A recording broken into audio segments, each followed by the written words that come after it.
이 대사증후군이라는 거를 방치하면 이형당뇨, 지방간, 암, 치매 이런 것들로 좀 발전을 하기가 쉬워지기 때문에 진작에 좀 관리를 하는 것이 필요한데요. 한 팬분이 시댁에 가셨더니 시부모님이 대사증후군 관리 지침서를 받아오셨대요. 그 중에서도 건강하게 지방 섭취하기 파트를 저한테 보내주셨는데 이 지침대로 저희 부모님이 만약에 드시겠다고 하면 저는 두 팔 걷어붙이고 가서 반대를 하겠죠. 오늘은 이 대사증후군이라는 것이 도대체 왜 생기는 건지 어떻게 극복해야 되는지를 먼저 살펴보고 다음 시간에 현 지침의 문제점에 대해서 살펴보도록 하겠습니다. 이 지침에서는 대사증후군이 있는 사람에게 포화지방의 섭취를 줄이고 식물성 기름을 위주로 섭취하라는 내용이 담겨져 있는데요. 잘못된 영양 지침으로 밝혀진 지 오래된 구시대적 영양상식의 내용을 담고 있습니다. 자, 도대체 대사증후군이란 무엇인가? 일단 다음 5가지 중 3가지 이상에 해당되면 대사증후군을 진단받게 되는데요. 첫 번째로는 공복혈당이 100 이상이신 분. 공복혈당 정상 수치의 기준이 100이잖아요. 그런데 사실 90만 넘어가도요. 이미 몸의 상황은 좋지 않은 길로 들어선 거거든요. 그러니까 나는 공복혈당 100 안 넘네, 괜찮네 라고 생각하실 건 아닙니다만 어쨌든 대사증후군 진단 기준은 그렇습니다. 두 번째는 허리둘레. 여성은 35인치 이상, 남성은 40인치 이상으로 되어 있는데요.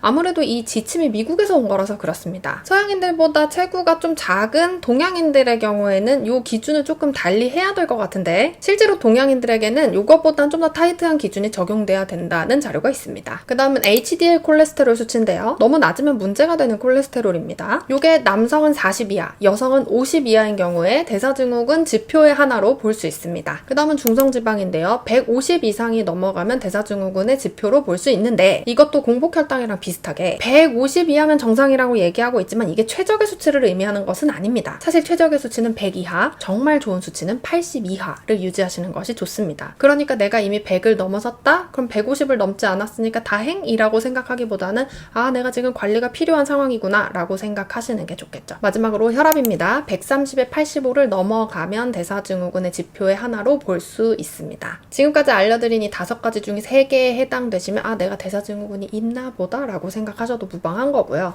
요걸 계속 방치하다가는 내가 정말 무서운 질병에 걸리겠구나 라고 생각하시고 철저히 관리를 시작하셔야 됩니다. 그렇다면 무슨 관리를 어떻게 할 것인가? 우리가 어떤 병에 걸렸다면 그 병의 원인을 알아야 이걸 어떻게 개선할 수 있을지도 생각해 볼 수 있겠죠? 그래서 제가 오늘 너무 강조하고 싶은 거, 대사증후군의 중심에는 인슐린 저항성이 있다는 겁니다. 어렵지 않게 설명드릴 테니까 끝까지 봐주세요. 우리가 밥, 빵, 면, 떡, 시리얼, 주스 이런 고당분, 고탄수화물 음식을 섭취하면 우리 몸은 이 음식들을 흡수할 때 포도당으로 쪼개서 흡수를 합니다. 그렇게 해서 피 속으로 들어간 포도당이 혈당을 올리는 거죠. 혈당, 영어로 blood sugar, 피 속에 돌아다니는 당분을 얘기하는 겁니다. 그런데요, 피 속에 당이 너무 많으면, 즉 혈당이 너무 급격하게 오르면 우리 몸은 이것을 비상사태로 여깁니다. 왜냐하면 피 속에 있는 이 끈적끈적한 당분들이 세포도 괴롭히고 혈관벽도 쥐어뜯고 다니고 몸 여기저기를 돌아다니면서 깡패짓을 하거든요. 그래서 우리 몸은 이 혈당을 빨리 처리하기 위해서 인슐린이라는 호르몬을 분비합니다. 이 인슐린은 피 속에 돌아다니는 당분을 꺼내서 세포에게 먹여주는데 세포는 이 포도당을 받아먹고 에너지로 전환시킵니다. 그래서 적절한 양의 포도당이 들어오면 아무 문제가 발생하지 않습니다. 세포가 얻어먹고 에너지를 만들었으니 좋은 일이죠. 그런데 문제는 우리가 항상 필요량 이상의 포도당을 먹는다는 겁니다. 세포에게 포도당을 먹이고 하는데도 포도당이 남아 돌면 어떻게 되겠어요? 세포 입장에서도 하루에 먹을 수 있는 포도당의 양이 정해져 있는데 그거 이상으로 계속해서 갖다 주면 과로하게 되겠죠. 우리도 9시에 출근해서 6시에 퇴근을 하고 주말에는 쉬게 해줘야 에너지를 다시 충전을 하고 다시 열심히 일할 수 있을 텐데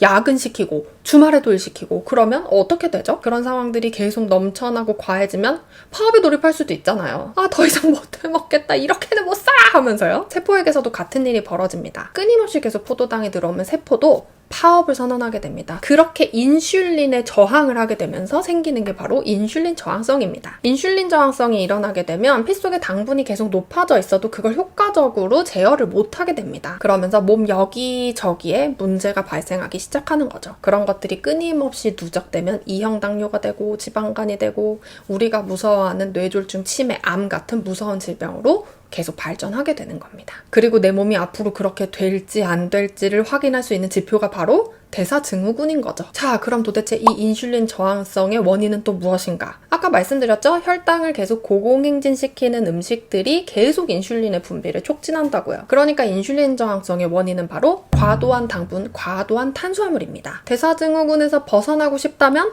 고당분 고탄수화물 식사를 그만두면 됩니다. 굉장히 깔끔하고 심플하죠? 여기서 한 가지 꼭 짚고 넘어가고 싶은 부분이 있는데요. 인슐린 저항성이 있으신 분들이라면 아무리 혈당을 덜 올린다고 알려져 있는 복합 탄수화물이라고 해도 섭취를 과감하게 줄이셔야 된다는 겁니다. 동량의 탄수화물을 먹어도 혈당이 더 크게 튀고 혈당 스파이크도 잘 일어납니다. 그렇기 때문에 하얗게 도정한 백미, 설탕, 밀가루 이런 거 피해야 되는 건 너무 당연한 거고 현미, 귀리, 잡곡처럼 비교적 건강하다고 알려져 있는 탄수화물의 섭취조차도 줄이셔야 됩니다. 그럼 도대체 대사증후군이 있는 사람은 뭘 먹으라는 거냐 싶으실 텐데요. 대사증후군을 크게 개선하는 것으로 알려져 있는 탄단지 비율을 알려드려 볼게요. 탄수화물은 전체 열량에서 5에서 10% 정도, 단백질은 20에서 30% 정도, 마지막으로 지방을 60에서 75% 정도로 섭취해 주시면 생각보다 대사증후군이 굉장히 쉽게 해결이 되는데요. 전 세계에 이런 탄단지 비율로 이형 당뇨, 지방간, 고지혈증 이런 것들을 해결한 사례는 너무 차원 넘치게 많기 때문에 여러분들도 안 해보실 이유는 없겠죠. 그런데 비율 계산을 이렇게 일일이 어렵게 하실 필요는 없고 아침에 식사 귀찮으시다고 뭐 드시던 시리얼에 우유, 땅콩버터나 잼 바른 빵, 두유나 아침에 마시던 주스 이런 가공 탄수화물부터 과감히 좀 빼보시고 드시던 식사에서는 밥만 좀 절반 이하로 줄여보시고 그렇게 해서 비는 자리에 건강하게 길러진 고기, 생선, 채소를 좀 추가하시는 겁니다. 여기서 주의하실 점, 제가 고기 늘리시라고 말씀드리면 꼭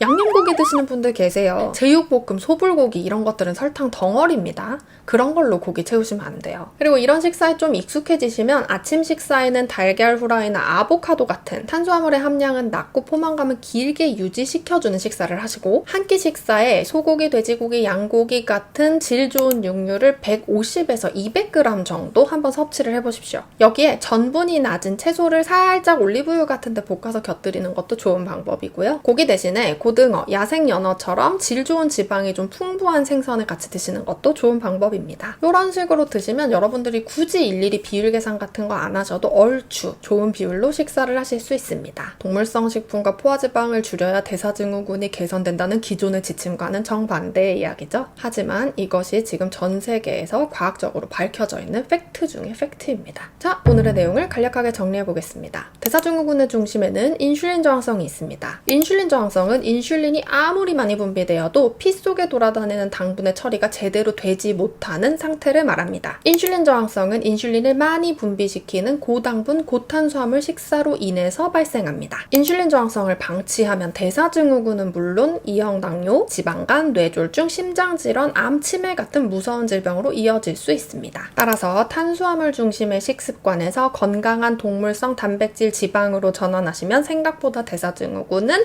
빠르게 효과적으로 개선시킬 수 있습니다. 다음 시간에는 기존 지침의 문제점에 대해서 살펴보도록 하겠습니다. 오늘의 내용이 여러분에게 의미가 있었다면 구독, 좋아요 많이 부탁드릴게요. 고맙습니다.